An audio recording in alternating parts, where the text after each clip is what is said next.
happened there, but nonetheless. Anyway, what I was saying is that a lot of people have been talking on social media about the whole Brock Lesnar signing with someone outside of WWE. I forgot who it was. I think it was Matt Men Wrestling Podcast or something like that. They basically squashed that rumor. Lesnar's not talking to anybody right now. From last that I read, like he's not talked to AEW. He's not even talking to WWE. He's not even talking to UFC or any MMA company out there right now.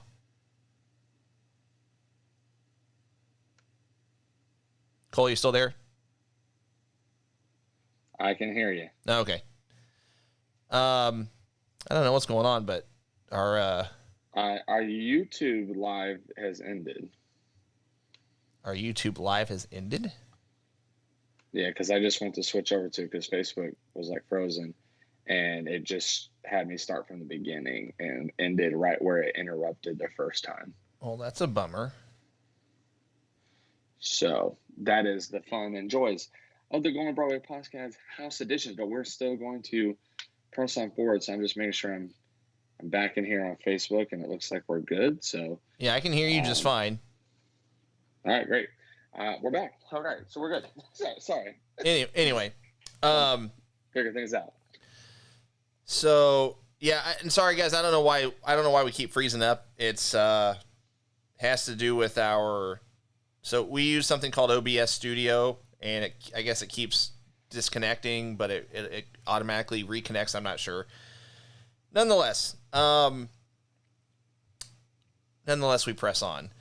So, what else happened on Dynamite that we could talk about? Bring up the fact that Cash Wheeler gashed his arm pretty good. I heard that he's going to be okay. It's not going to... I don't know how long he's going to be out, but it was just a freak accident. And I was reading online where people were just like, well, you should fire the ring guy. It's like, freak accidents happen all the time. I mean, you can't help if his arm hits a turnbuckle and, gashes open. It's just, that's the risk you take with being a professional wrestler. But I don't know. Just the amount of people that were like, well, you should fire the ring guy. And anyway, Ryan brings up a good point here too. I'm shocked this wasn't mentioned earlier from you. Oh, I was getting there.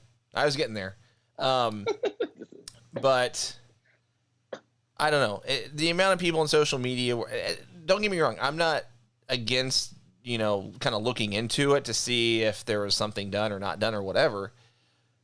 But, I mean, really? Like, you want to fire somebody, come on, just move on.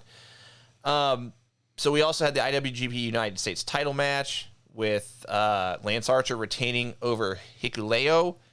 I love the fact that his dad, King Haku, came out. That was kind of a cool appearance, which we've kind of said, at some point AEW is going to run out of, these weekly surprise appearances. But, I mean, they pulled another one out of the hat this past week.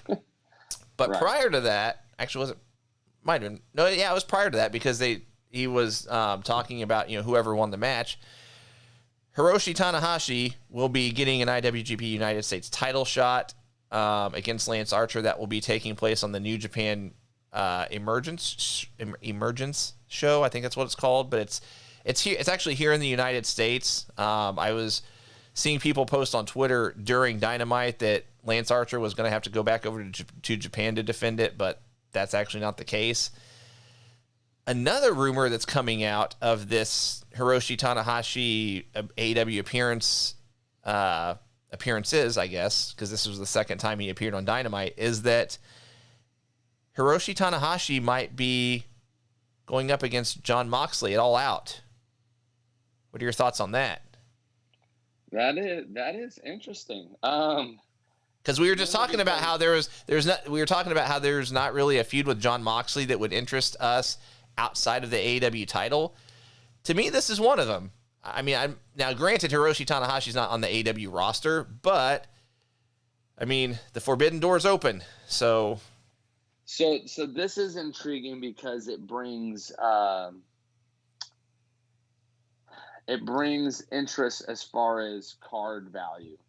So whatever card this ends up on, whether it's on a regular weekly show or if this ends up on the pay-per-view, whatever the case may be, this brings value to the card because people who are New Japan fans are obviously going to tune in to watch that match. There's no belt on the line, so there's no instantly we have to say Jon Moxley's going to win or Tanahashi's going to win because of whatever storyline needs to happen next. We honestly get to get held on the edge of our seats for what should be a good match. So it's interesting. It's intriguing. I'm interested how they're going to come about it, especially while Tanahashi's also going to be feuding with Lance Archer, who's also on AEW. So it's like, how do we have him feud without Lance Archer being involved and yada, those kind of things. So yeah, as long as it makes sense, I think it has potential to really be a show stealer, maybe. Yeah, I mean, I'm excited about it. I'm really intrigued by it. But I mean, we'll see. It's just, it makes sense to me because you've had Tanahashi appear on AEW twice, and I don't think you would have him come on just to have it be or just to have him go against an AEW talent on a New Japan show. I think there's going to be more to it, and so this would make sense that if Moxley cost Tanahashi the match at this New Japan show, and then they could build it from there. So, lastly, and then we'll kind of move on with the rest of our topics, if you will. Just props to Chris Jericho for going through that match. At his age, he totally did not have to. He didn't have to go through any of that. But that being said, I did read that the weapons, if you will, were gimmicked. I don't know to the degree. I don't know exactly what that means. But regardless, it was a match that I was actually surprised that TNT allowed. I mean, Tony Khan went to TNT in advance and told him, "Hey, this could get a little on the edge, if you will, as far as what's been allowed on TV in the past." And credit to Tony Khan, credit to TNT, Chris Jericho, everyone involved that basically gave the green light on that entire match to happen. Here is my criticism. And yes, by the way, I wasn't going to mention this, and this is all I'm going to say. I know that they were, using the pizza cutter as a weapon prior to going to a Domino's commercial, and Domino's wants to pull their advertisements, whatever. I don't think that I think they should have saved this labor of Jericho like fourth or possibly last. Because how do you go from the second labor of Jericho in this crazy match, and then you go to a third labor of Jericho against an aged Juventud Guerrera? Someone help me out with that. Help me out with that. To me, Juventud... pick me. Yeah, Juventud Guerrera, if anything, should have been like the first match. I mean, the chairs match with Spears, Sean Spears probably could have been second. If I was doing this, here's how I would have booked it. If you're going to have Juventud Guerrera be a part of this, he needs to be the first match. Sean Spears in the chair match, whatever, could have been second. I mean, if you want to flip-flop those, whatever. You probably should have like a third match with. Let's do this. In a fantasy world, let's go ahead and do Sean Spears the chair match first. Second match, have Juventud Guerrera be the second match. Third match, have it be another AEW talent. So have it against like Wardlow or I don't know. Figure out something. Fourth match, you could bring somebody in from New Japan, like a Tomohiro Ishii, somebody that's like really strong style, aggressive, whatever, and it would be like a shock value kind of appearance. Then the fifth one would be Nick Gage. I understand why they did it. because they're trying to capitalize on his recent match with Matt Cardona and whatever. I get it. But I don't know. I just don't understand how you go from Nick Gage to Juventud Guerrera. All right. So, first off, I have to address this because I did not watch the whole entire card. I did go and watch this. And let's address the card for a second. The card itself was not very good. So what? Which the Dynamite card? Yes, the Fight for Fallen. Yeah. Bleacher Report rates like every match except for the elimination tag match like a C and below. And this match was rated a D. A D. The Jericho Gage match? Yes. Really? Was rated a D by Bleacher Report, which Bleacher Report's usually pretty solid on their rankings. Don't get me wrong. I said on our Wednesday show that these types of matches don't really intrigue me, but I don't know if it was a D. I mean, I'd probably give it at the worst, I probably would have given it a B minus. I mean, anyway.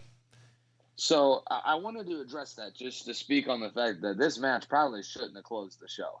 I get that it was bloody and all that other stuff, and that ultimately means that you should, close the show with it. But I based off what I read on the rest of the card, because again, I didn't watch the rest of the card.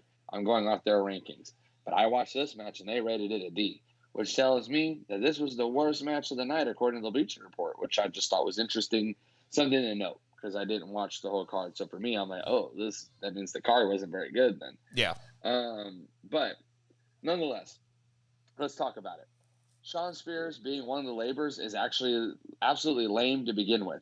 If I'm booking a storyline where for me to get to this little twerp of MJF, I have to go through five different labors to get to him, Shawn Spears is not one of my picks. All right, let's just be real. I don't care if it's Shawn Spears with a sword. Like, it's not scary because Shawn Spears is known as like the least of their group. Like, he's barely in the group. Like, I just don't understand why he was even a labor to begin with. And I get they did the chair thing, whatever, but like that's lame. Well, I actually thought this was like this whole labor thing. I thought it was all just going to be Pinnacle. Like, I thought it was going to be like Shawn Spears first, which would have made sense. Wardlow second, like a handicap tag match with FTR third, and then you would have figured out the fourth and fifth from there. But then when they said Nick Gage is going to be in the second match, I'm like, what? But yeah, it doesn't make sense. It just doesn't make sense at all. So if it was me, I would have intermingled some different factions and groups into this too. For instance, there's a heel group that has a guy that they could have really sold as somebody of a monster, Will Hobbs. You could have got Taz involved with Will Hobbs and had him been like a number one labor type thing, and have him kind of manhandle Jericho for a while, and then Jericho gets the win. Cool. That's labor one for me. Okay, like that is something that builds and keeps my interest. Labor two would not go from regular wrestling match to pizza cutter slice this dude's head open.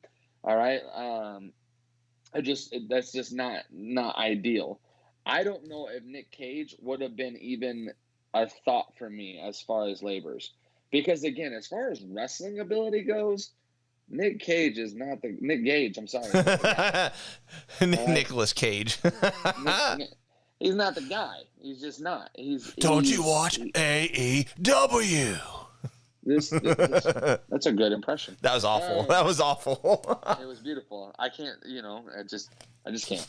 But so I just don't know if he was the guy. Like, as far as the only thing that you can really say is that he put Jericho through the ringer. But other than that, like, it wasn't something that I was like, man. Not to mention, you and I both know how booking works in these things. If you say there's 5 labors, that means Jericho is going to at least get to 5. Yeah. He may not win the 5th one, but he's going to get to 5. So Nick Gage in a death match, whatever you wanted to call that thing right there, second? Come on, we already knew who was coming out on top. So there's really no point even watching that match at that point. other than to see Jericho get bloody to the point that he still wins the match. So I just thought this was poor booking. I was not intrigued by it. It was not shock value for me, even with the match with Matt Cardona. Out of all the matches that Nick Gage has, Matt Cardona's not his biggest one.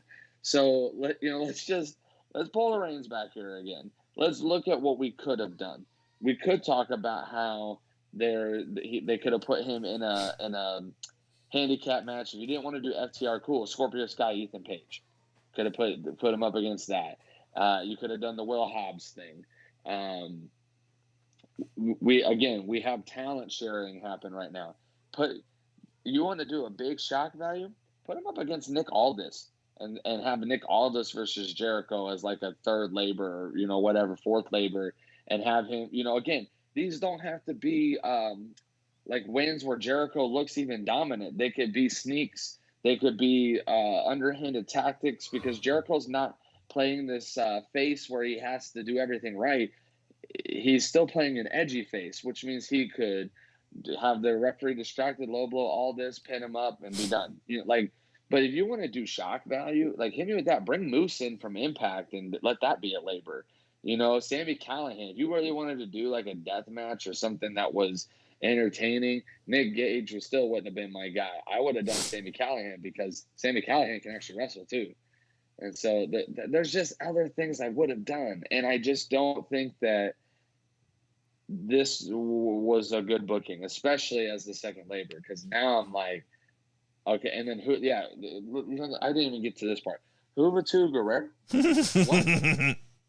What? Like, this guy shouldn't even be a labor. Like, this, you wanted to bring him in, you honestly should have brought him in on Elevation or Dark for viewership, because this is not a good match, period, on your card. Like, let's cut the crap.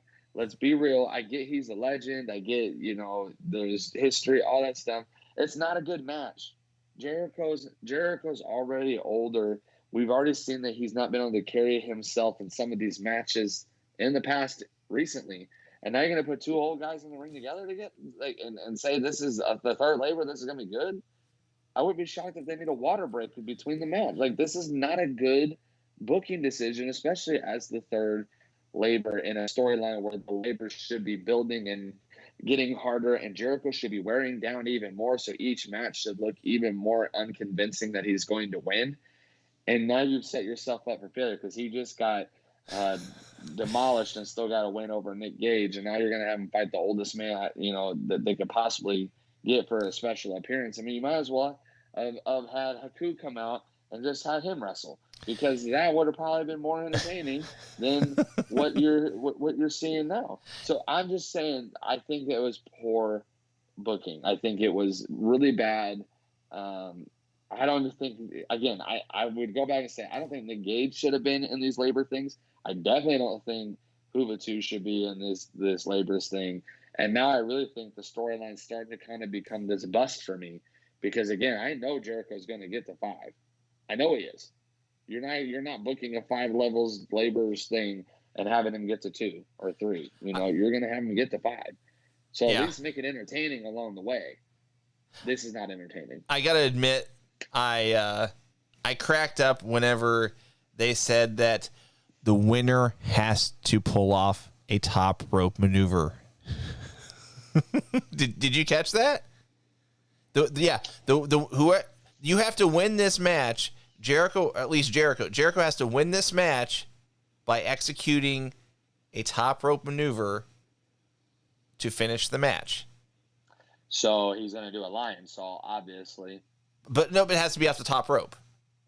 Yeah, he just does it off the top rope. I've only seen him do a lion saw off the second rope. Yeah, but Jericho only has to do it once, so it's not like he's, you know what I mean? Like, no, I know. I know. I'm just bringing that up because I brought that up just for the comedic side of things, but it's hilarious because it's a terrible stipulation. No, I agree. I want to address something here. So this Ryan Schmidt, it's a new name we've got on our chat thread, and he seems to have a lot of opinions. So help us out by you're saying you're missing the point of the labors of Jericho. Help us out here. A new name who seems to have his own hot takes, if you will, which we're going to have Cole and I are going to have our own hot takes as we progress through the show. But tell you what, let's just move on and discuss our wrestler of the week. So I'll just tell you mine real quick. It's Jericho, just for going through that match with that smut wrestler Nick Gage. And yeah, I said it. If you guys out there like Nick Gage, no disrespect to you, but at least Sami Callihan wrestles the same style, but it can actually wrestle. That's all. True. The Mac homies, I got to watch the Mac live on Impact for the first time in a long time, and I was pumped about it. So I'm going with the Mac. He got a dub with Rich Swann in a tag match, and I was happy about it. So what up, the Mac? St. Louis native, appreciate you. Going with the Mac. Fair enough. Short and sweet, to the point, and I like it. What a miscarriage of justice! So now we're going to discuss our miscarriages of justice. Or would it be miscarriage of justices? You guys decide. Nonetheless, let's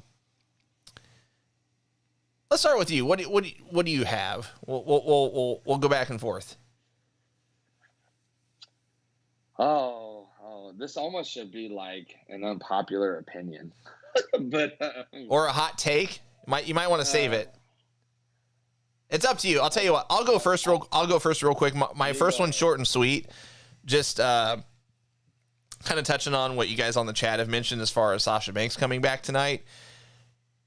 I think it's a miscarriage of justice that took WWE so long to bring her back, just to basically. And this is one I'm kind of going on the fly with. A, that it took him that long to bring her back, but then they literally just put her back in the same role.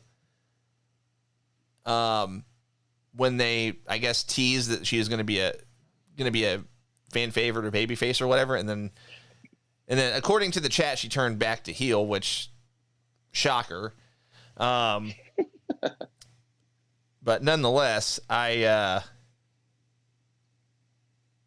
that's really it. I just can't believe that it took WWE so long to bring her back. I mean, it's been since WrestleMania, so that's been what?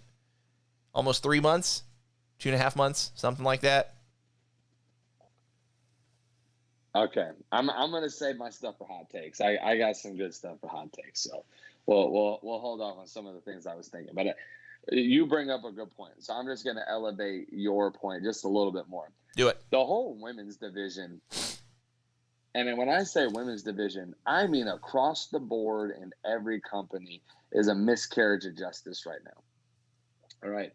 This is so pathetic because I felt like we were heading in the right direction in this department, probably pre-pandemic. And even during the pandemic, we had probably two of the best wrestlers during the pandemic be Sasha and Bayley, in my opinion. So I thought we were heading in the right direction. Tell me why every single promotion just can't seem to have an entertaining women's match right now. Am I missing it? Like I don't understand how we have all these talented women's and yet in every promotion, and yet we can't seem to have entertaining feuds, long-lasting feuds. If we're going to look specifically at WWE, each and every roster only has 4 women on it that even can be considered to be on TV and have any kind of a role in the title picture. And you recycle them and you recycle them and you recycle them, and we never get anything fresh or new. Not to mention that we have the second coming of Nia Jax in Dewdrop, who's already injuring other competitors. Right. My point exactly. And then you go and look at NXT, and you got all these talented women, and they're just sitting on NXT doing absolutely nothing. And I'm mind blown. If I go and look at AEW, Britt Baker, shout out to you, homie, but you ain't got nobody in your roster. There ain't nobody on the roster that even holds a candle to Britt Baker. I'm sorry. You can disagree all you want. Chris Statlander might be a close second. But other than that, there is nobody else in that division, which is absolutely pathetic because you got all this money to go sign all these other big names and all these other big people to put on your roster who are going to sit and, someone asked, is AEW overcrowded earlier? Yes, they are. And they got all these big names that are going to be just like WWE, that's sitting around doing nothing. But you won't sign big name women talents? You telling me there ain't nobody out there that wants to work for your company that's a woman that would elevate your division, that would help make it a better spot. Okay, I'm done with AEW. Impact. David Tilley says, real quick, Britt Baker versus AJ Lee, good or bad? I don't know. It would be different, so I guess that could possibly be good because it's different, but who knows? Continue. Well, let's be honest on that regard. AJ Lee, big name, in-ring ability, wasn't phenomenal. Wasn't like she was some amazing talent in the ring. She elevated the women's division. Give her props for that. But she wasn't what we see now. Yeah, well, the problem with AJ Lee is that if she was a competitor now with the skill set she had when she was competing, she would actually be upper echelon now, whereas at the time, I mean, she was in the ring with people like Beth Phoenix and Natalya and Trish Stratus. Well, Trish Stratus towards the end, I think. Women's wrestlers that were actually skilled in-ring performers. Now, I mean, you've got like a Charlotte and Sasha Banks, Bayley. I have a hot take that I'll save. And someone that might still be on our chat's not going to like it, but there's an individual that I'm purposely not grouping into that. And I'll save that for hot takes, but right now, outside of those three in WWE, I mean, it's Natalya's towards the end of her career. That's really it. If you go to AEW, Britt Baker, yeah. Like I said, Chris Statlander's good. I gotta disagree. I'm not really a fan. I don't know. I think it's just because I might be a little biased because I've seen her botch a lot. Whenever I went to that Revolution event. Now, granted, this was over going on a year and a half ago almost. But whenever she wrestled Nyla Rose, that match was just a botch fest. And in all fairness, some of that wasn't Nyla Rose. Some of it was on Chris Statlander. And Chris Statlander has botched quite a bit since then. So I don't know. And that's not to say she hasn't improved, but anyway. I would say she does good. But again, as far as full package, unfortunately she's not good on the mic. She can't really speak English, and that's not a diss. I'm not saying you have to speak English to have a good promo, but they didn't do anything to help her. Yeah. And her promos were literally like, "I will fight you," and that was it. And I'm just like, okay. And you keep going down these banners and these brackets, and the NWA is about to do a whole women's event. And I'm like, how? How are you going to do a whole women's event with a bunch of women that no one knows who they are? Minus Chelsea Green, who's not even really cleared to wrestle in the first place. Yeah. Mickie James, who's old as can be. And, there's not enough names for me to be like, okay, that's going to be something everybody wants to watch. No, go look at Impact. Impact's got a couple names that should have already left Impact and moved on, but they're not being used. And I keep looking at these companies, and I'm like, you're telling me that there's no women out there who aren't signed right now who would elevate your division, who could help bring the women's division back to this evolution that we were seeing. And now I feel like I'm getting Charlotte Flair versus Rhea Ripley for the 900th time on Raw, or Bianca Belair without an opponent, and you're going to tell me that Sasha Banks is back. That's cool, but we just saw Sasha Banks with her. That was good. We're going to see it again. That's cool, but what happens after that? Now, again, Lacey Evans on the shelf, pregnant. Who else was there that went on the shelf?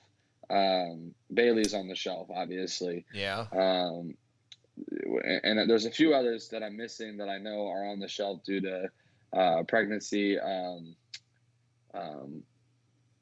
Well, we haven't seen Dana Brooke. I knew I was missing one for sure. That was all due to pregnancy, but we haven't seen. Now, granted, this probably isn't due to injury, but we haven't seen Mia Yim in a while. Right. So, which is good. This is what I'm saying. It's like there are women that are good that are not being used, and they're just sitting on rosters collecting dust. And then I know that there's locker room issues. I'm sure there's travel issues, all this stuff, but everyone else is going to seem to figure out a way. Where's Tessa Blanchard? Because the hype alone would just help anyone's division, and Yeah. she can wrestle. So tell me, how can we find a way to get all these other names signed, all these other locker room problems, all these other people will get money, but Tessa Blanchard's sitting on the sidelines. I'm just saying, miscarriage of justice. Sorry, No, I didn't you're mean to good. get on my soapbox. I'll do one more, and then you can do another if you want. And this is something we've touched on before. I mean, it's nothing new, but at this point, I think it's a miscarriage of justice that Adam Cole is still on NXT. I mean, there's so many other things that they could have done, they being WWE, so many things that they could still do. If I'll just kind of fantasy book real quick. If I have it my way, Adam Cole will take a substantial amount of time off after this upcoming match with they're going to do another Kyle O'Reilly match. They're going to do this would be part 3, I think. Will this be the third match between them? Yeah, I've lost count at this point. Adam Cole takes the L and literally takes, I mean, depending on when this match is going to be, I'm assuming it'll be probably the takeover after SummerSlam, which is the, I don't know, it's Sunday night, whatever that night is. Which, by the way, guys, quick plug, we're going to do our next watch party that night. So that NXT takeover, so it's the night after SummerSlam. It's a Sunday night. I don't know the date off the top of my head, but we'll keep you guys updated on our social media pages and all that. But anyway, have him take a substantial amount of time off. So that would be, let's see, 1, 2, 3. Have him take about 4.5 months off, give or take, and then have him be a surprise appearance at the Royal Rumble and actually have him win it. Have Adam Cole win the Rumble, and then at that point, whoever he chooses, Raw champion or WWE champion or Universal champion, whatever, depending on what brands those belts are on, that would be his official jump, would be the WrestleMania match that he challenges for. Now, I'm not saying him win the championship, but that would be his what's the word I'm trying to think of? It's the word I'm trying to think of. It's not coming to me, but that would get him to the quote unquote main roster at that point. It would be a surprise debut, debut-ish, but more of a return, but it'd be a shock return at the Rumble. But I think it'd be even more of a shock if he won it, because at that point, you don't know if he's NXT, you don't know if he's Raw, you don't know if he's SmackDown. He's just returned. So anyway, I think that his time in NXT has long since been, maybe stale's not the right word. That might be a little too much of an extreme word, but it's borderline stale at this point. All right, so you're talking about someone who's a miscarriage of justice. I'm going to give you one as well. Brian Cage is a miscarriage of justice. All right, Brian Cage, this guy who was killing it, and all the promotions he went to, I thought he looked solid in Lucha Underground. I thought he looked solid in Impact. You sign to AEW. As soon as you get in, you get a title shot. You have him lose the title shot. And ever since, you have booked this guy so poorly, when he is probably one of the best natural athletes to ever be in the business in this generation, in this time slot. You don't use him. You hook him up with Taz, you still don't use him. You hook him up with a faction that has potential to be a good faction, you still don't use him. You give him a championship that really isn't that important, and you're gonna tell me like you're gonna. I just don't understand. I don't understand how this guy could not at least be TNT champion, not at least be him and Will Hobbs could have been a really dope tag team champions. Even though there's so many tag teams that have been overlooked, and we could talk about Miscarriage of Justice there in that category all day long.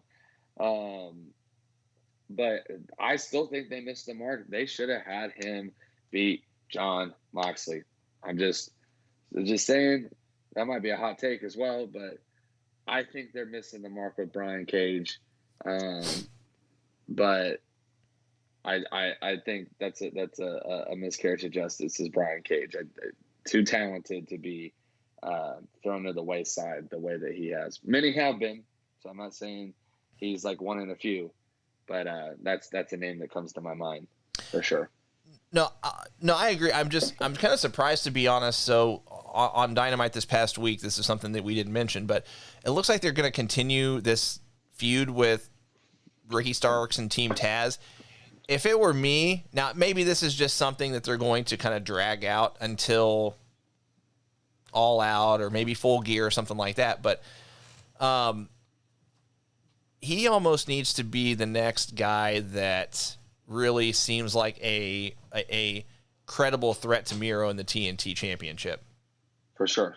For sure. So, tell you what, guys, it's time for some Lord Alfred Hayes. Promotional consideration paid for by the following. So, just to let you guys know, we are normally live every Wednesday morning at 10 a.m. Eastern, 9 a.m. Central Time.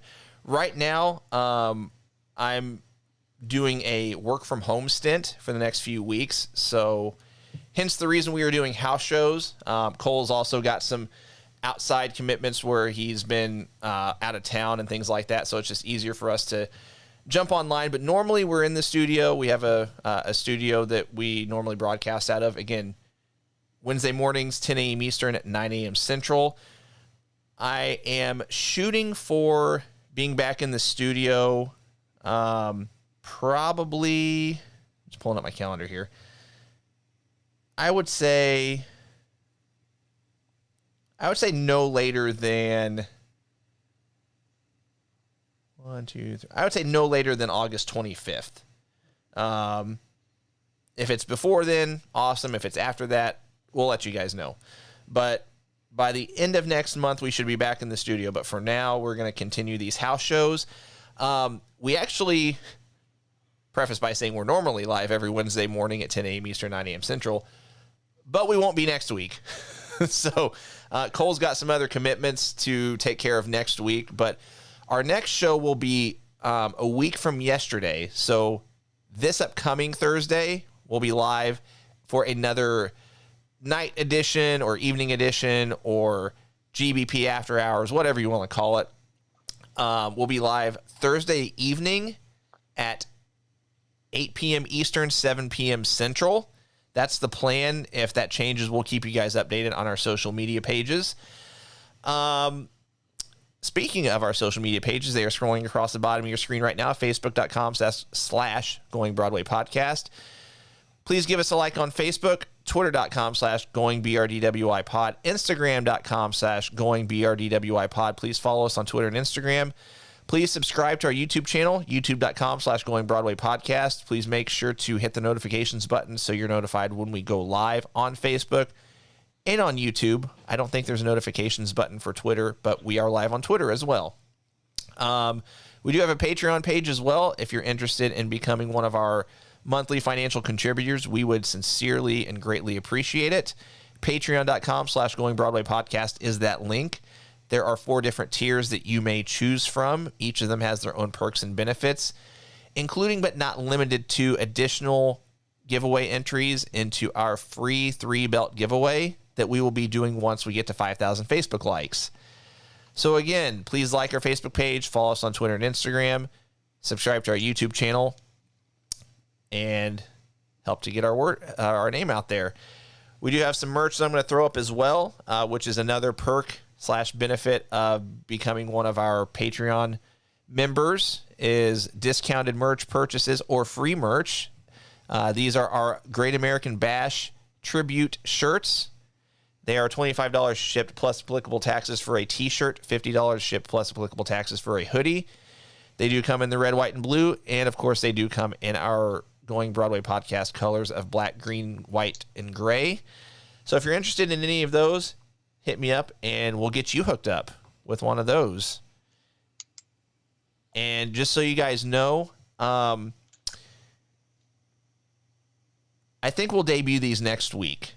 We got some new shirts that I want to get out there, and I think we're going to debut those next Thursday night. So stay tuned for that.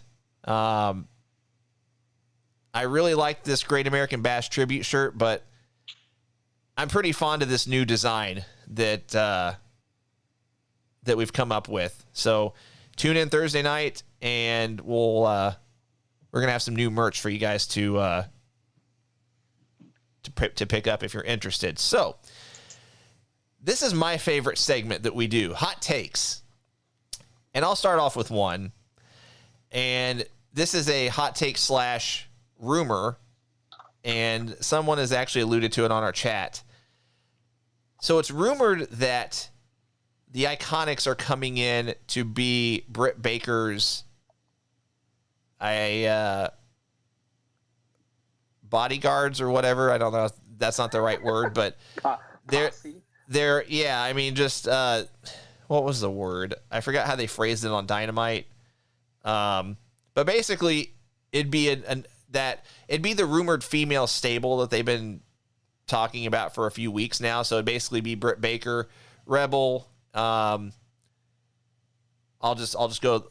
call them by their names now. Cassie Lee and why can't I think of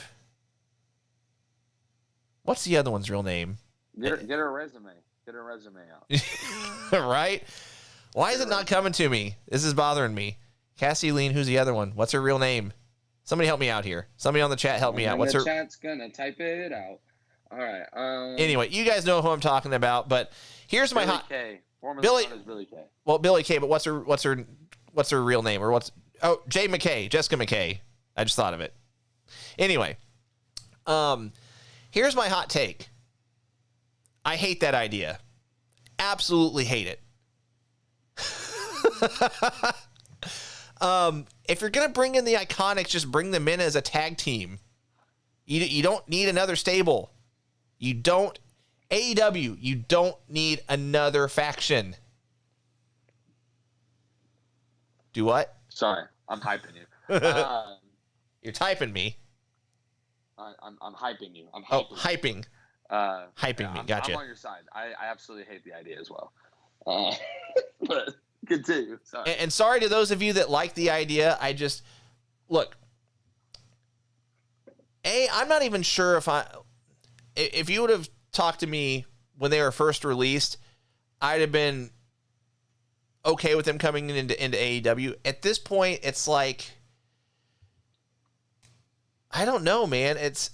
They're bringing in so many people. And now, granted, I know that we just talked about how their women's division is lackluster at best, and that's being nice.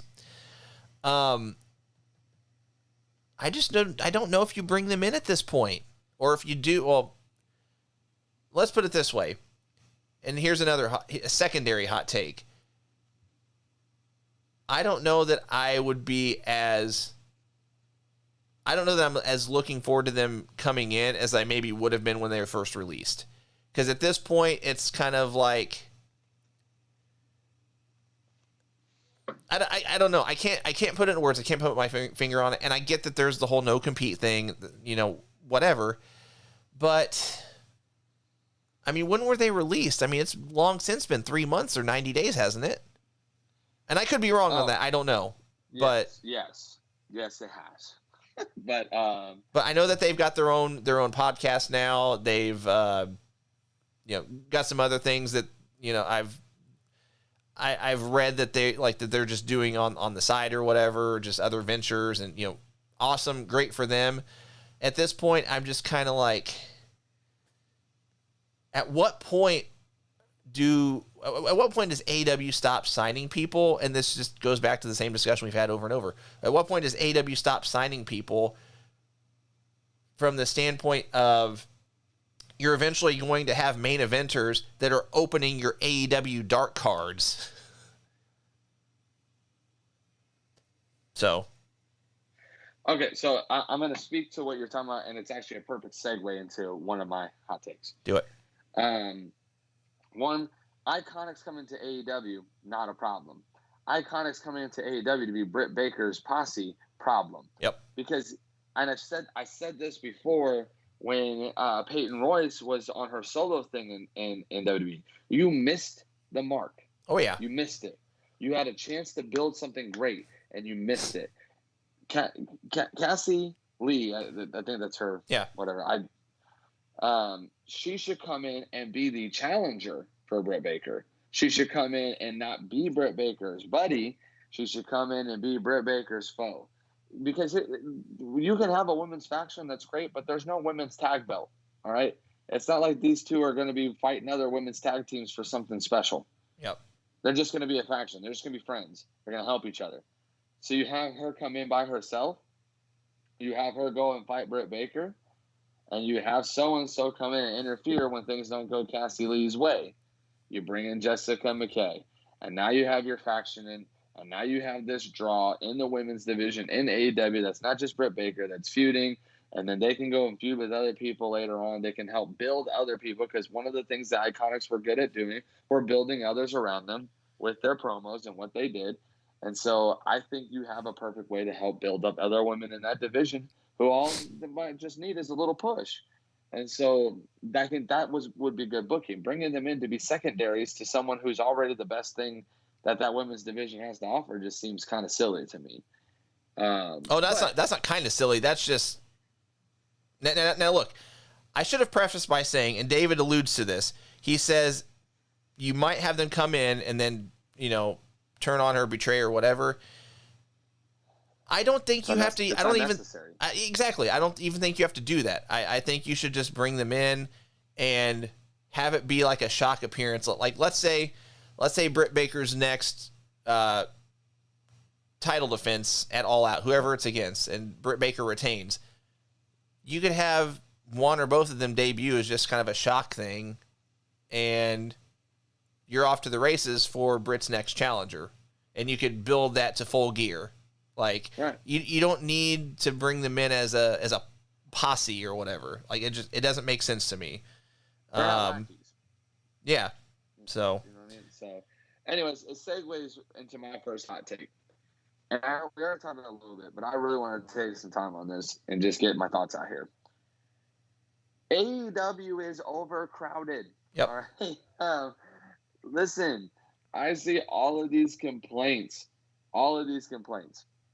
about WWE's got all these talents. They don't use nobody, right? All this junk. And listen, all that is true.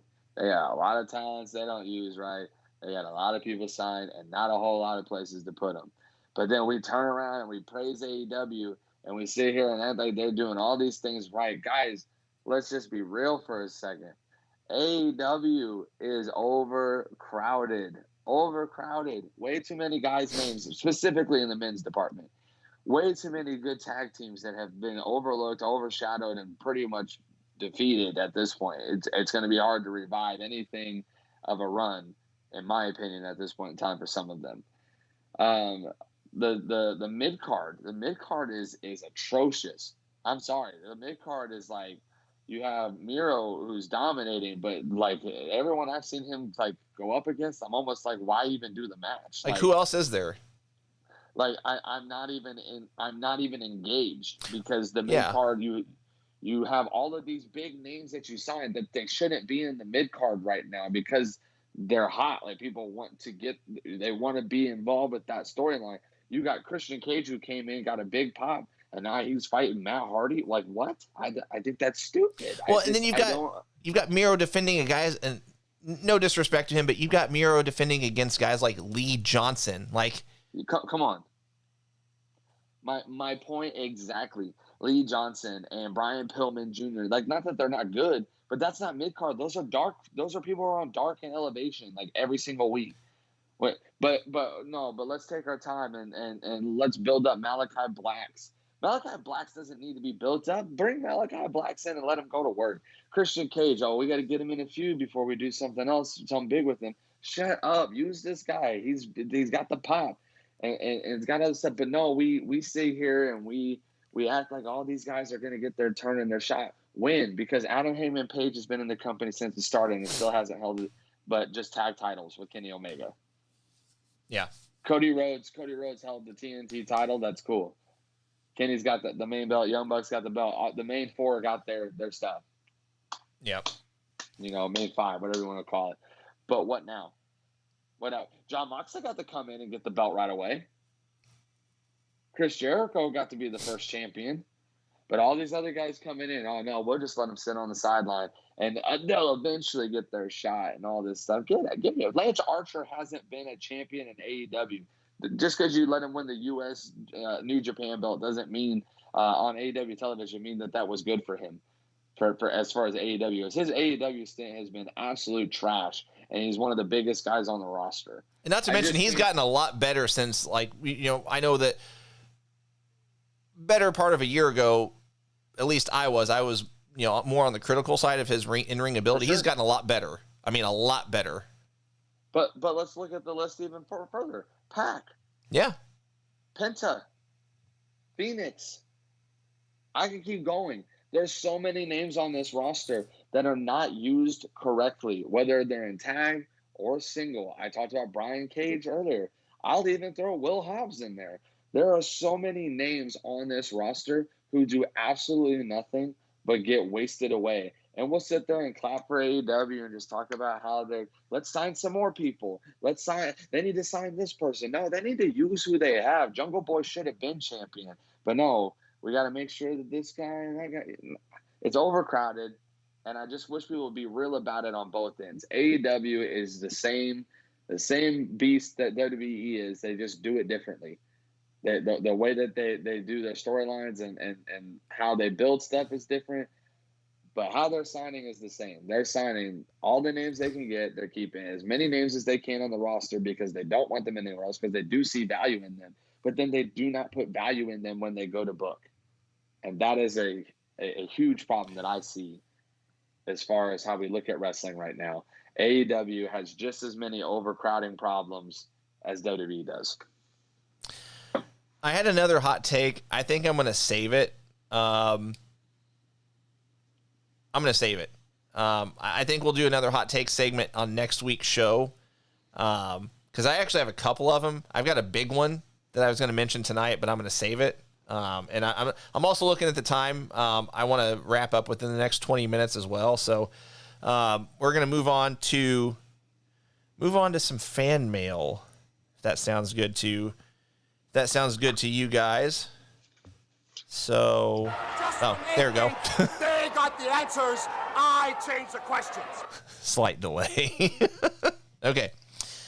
Mastacholi on cue. Look at that. So he says, was just wondering how big the smile was on your face. So this is a question for Cole. How big was the smile on your face when John Cena returned? How loud was it in your house? Was totally thinking about you when I first saw him, but what do you think of the direction they're taking upon his return? Is it the right storyline for him, or would you do something different? Okay, so he didn't get to hear the depression of my life. Of course, the 1 week that I am booked in the middle of nowhere, where I have absolutely no service. For those of you who don't know, I travel, I speak, I do music, and do different things. And so I was actually at a youth camp speaking for the week, and this campgrounds was in the middle of nowhere. I had no service. I had enough bars to get a text message from Alex when I was outside, but I did not have enough to really get any kind of internet to stream or to really even get results even. Of things that were happening. So let's just look at that week of wrestling one more time. I left on a Sunday. I did not get to watch Money in the Bank. And next thing I know, I'm just getting text message after text message. OMG, Cole. You were not going to believe this. Did you see that? Yada, yada, yada. I'm like, what is going on? Like, I am getting frustrated now, because normally I don't want things spoiled. But I'm like, yo, did I get like every single thing correct on my predictions? Like what is so OMG moment right now? And finally, my good friend Alex here He's like, hey, I don't want to spoil it for you, but you let me know. Do you want to know what's going on this week, or do you want to like get all caught up when you get back? I was like, well, it sounds like I need to get caught up now because there's just a lot that's happening. So that was just Sunday night. So I get the word that John Cena's return. My jaw drops.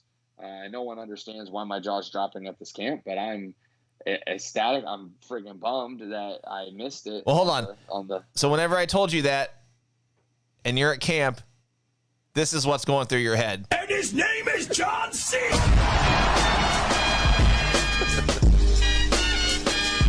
I know what you're playing. I can't hear it, but I know what you're playing. Oh, that's right. That's right. I forgot that you can't. It's not as fun. It's not as fun now. I forgot that you can't hear the sound bites.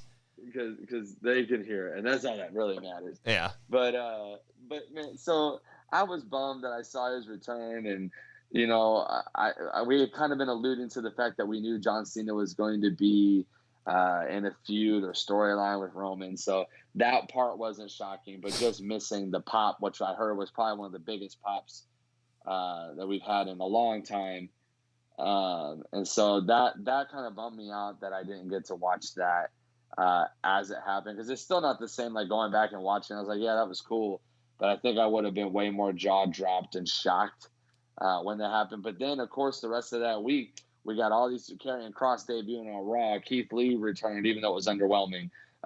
You know, Jay White comes to Impact, and I'm missing things. I know I am. Obviously, we knew Goldberg did his little thing. Whatever. You and I literally picked the week to not do a show where we come back and do a show, and we're just like, after 2+ hours, we barely scratched the surface of stuff that happened. So much, like the announcements of possible signings of CM Punk and Bryan Danielson, like just all this stuff. And I'm like, this would happen in the window of time that I can't look at it at all. That I can't see anything, do anything, talk about it with anybody. Like I'm literally like trying to find. It's like trying to find a newspaper and all the newspapers are sold out, and that's your only source of like information. Like I'm like, Alex, tell me more. I'm just so like out of it. So now that I actually just got back. I've been gone for 2 weeks. Haven't been able to really do my normal research and get to watch my normal stuff.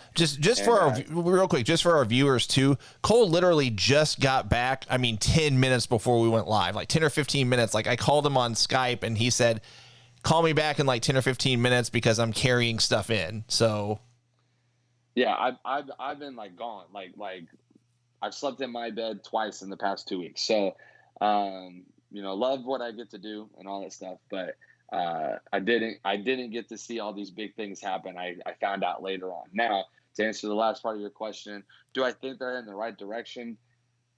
The right direction is hard to say, because honestly, if you ask my opinion, John Cena needs to beat Roman for the belt, but it kind of looks like they might go triple threat. And I didn't get to watch SmackDown tonight, so I don't know if any other progressions have been made in that storyline or anything like that. But I would say that if John Cena versus Roman Reigns happens, whether it's triple threat with Finn or one-on-one, I would hope that John Cena gets the win and gets to break the record and does all that. And then you can literally have him drop it to Roman at the very next pay-per-view if you really want to and put it right back on. I'm cool with all that. I just would like to see John Cena break the record. I really don't care how that happens, whether it's heel, face, dirty, clean, however that needs to go down. If he pins Finn, if he pins Roman, I don't care. Yeah. I just think he deserves to break the record. And after that, I think he deserves to retire and go in the Hall of Fame. So I would like to see him break the record, and I think we're running out of opportunities for that to happen. And I think this is a prime opportunity. One last time, our favorite superhero, John Cena, comes in and saves the day, beats Roman, proves that Roman Reigns is beatable. But that's kind of my hope. And I'm seeing Cena sign the contract for SummerSlam. So there you go. I think that needs to happen. Whatever happens after that is all good with me, as long as we can see him break the record. Just so you guys know, just as far as where we're at on time, I want to take more questions this evening than we were able to take on Wednesday. I think we're going to save our subject to change segment for our show next Thursday as well.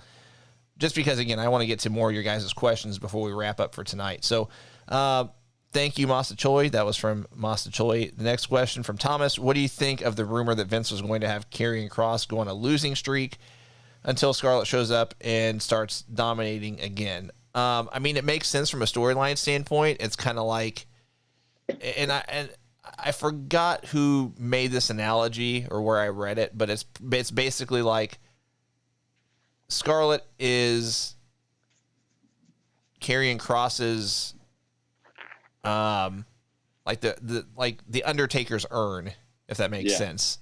Yeah. So, I mean, I'm not against it.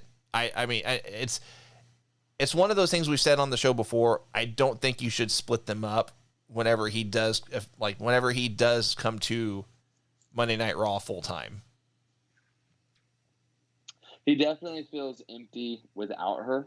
Not to say he's not like he needs her, but she just adds so much value to his character that it almost feels empty and bare on Raw. Just watching the picks and even just seeing booking without Scarlett in the picture, it just feels less than.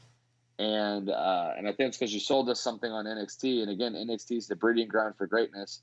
And so when you sell me something on NXT, I expect that thing to be twice as good on Raw or SmackDown because the budget's bigger. Now we're back on the road again, so the shows are bigger, and we're trying to keep fans engaged. Oh yeah. So and this is why I think we get bummed out when we see guys get called up and then they don't get used right, is because you sold me something really great on NXT, but now you brought them up to the big shows that you're telling me are the bigger shows, and they get underwhelmed and underbooked and all these things. So hopefully, whether it's a losing streak or not, that they bring Scarlett up with him when he drops the belt to Joe, because that's going to happen. Spoiler alert. Samoa Joe is going to beat him. But either way, I think that needs to happen. And I'm shocked that they didn't just debut him with her to begin with. No, I agree. We'll take a couple more questions. Mark asks, do you think WWE is going to put Naomi with the Bloodline? It would make sense, but I doubt it. I think there's better options. And it's no diss to her. I actually really enjoyed her as a heel when they did the whole Team Bad thing with Sasha and Nia, right? It was Nia. Was it? I don't remember. Team Bad. Sasha. I can't remember who the third was. Was it Tamina? It was Tamina. Tamina, yeah. Okay. So I did enjoy her as a heel then.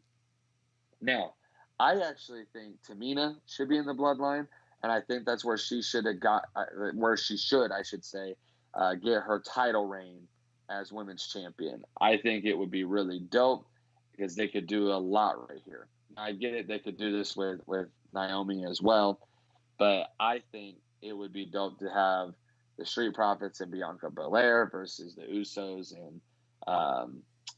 and Tamina. I think it'd be dope that when Bianca's run is up, she drops it to a dominant force that's been booked in Tamina. I thought they had something good going when they had Tamina in the title run again, the title picture with Bayley. I actually thought she should have been considered to beat Bayley. I think Tamina, to me, just has more of that bloodline presence to me, where, for one, we're talking about one who's in the bloodline and one that's married in. And so, like, it's, like I would, in the look, if we're going to talk look as well, one has the look, the other one doesn't, and has been doing dance moves and splits and stuff down the aisleway this whole entire time. So I think Tamina is an easier sell for me to be in the bloodline. Whether or not that happens is a totally different story.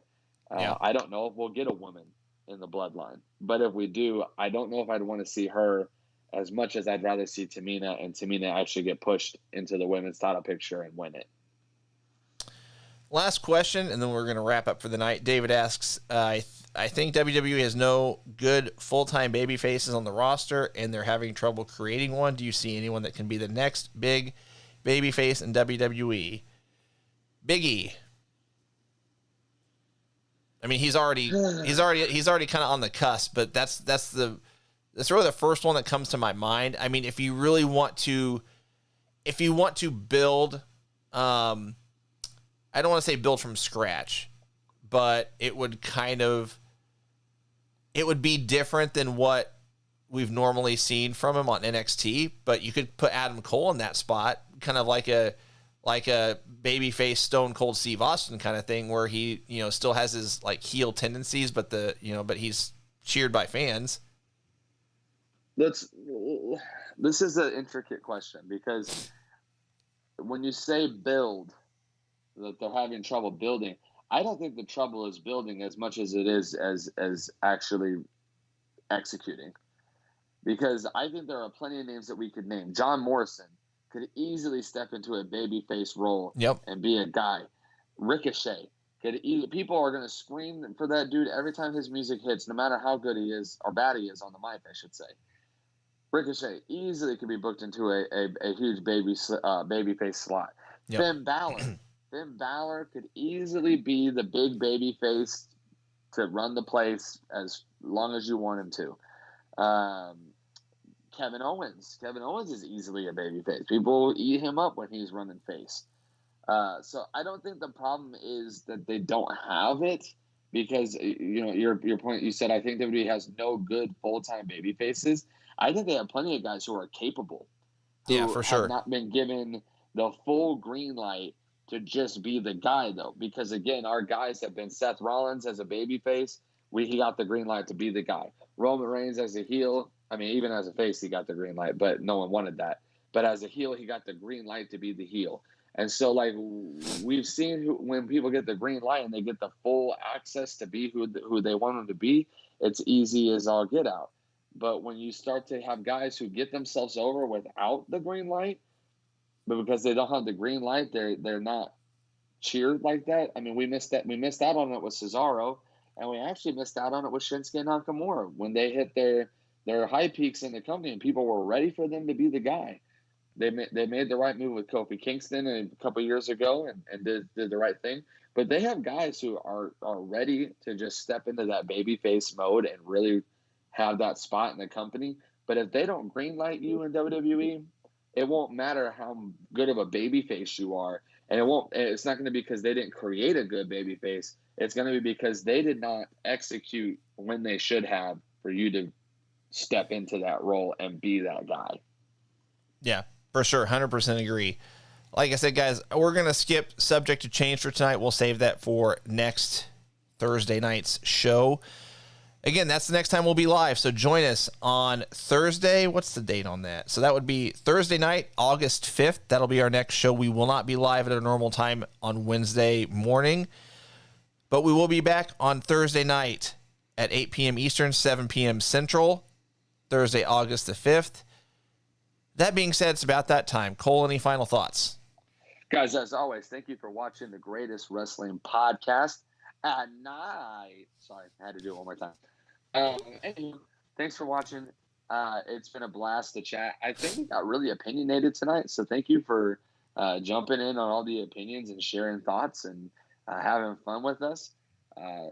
Join us next week for that evening show. It's going to be a good show. I'm sure there's going to be just as much, if not more, to talk about, because it seems like every week there's more to talk about. Make sure you go get those Going Broadway podcast merchandise.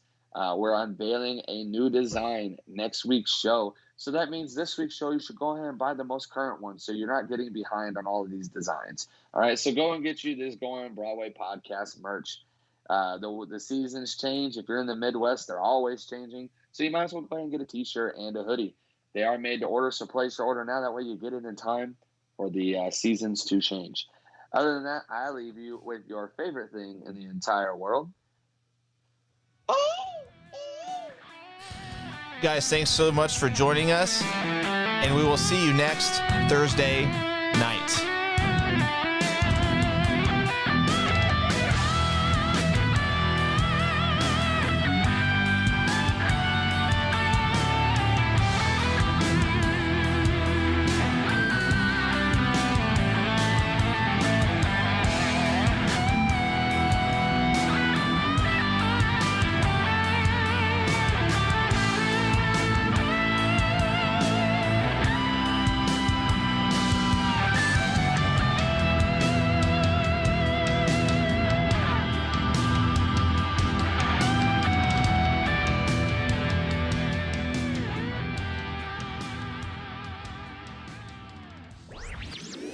This podcast was a presentation of lightupmedia.fm.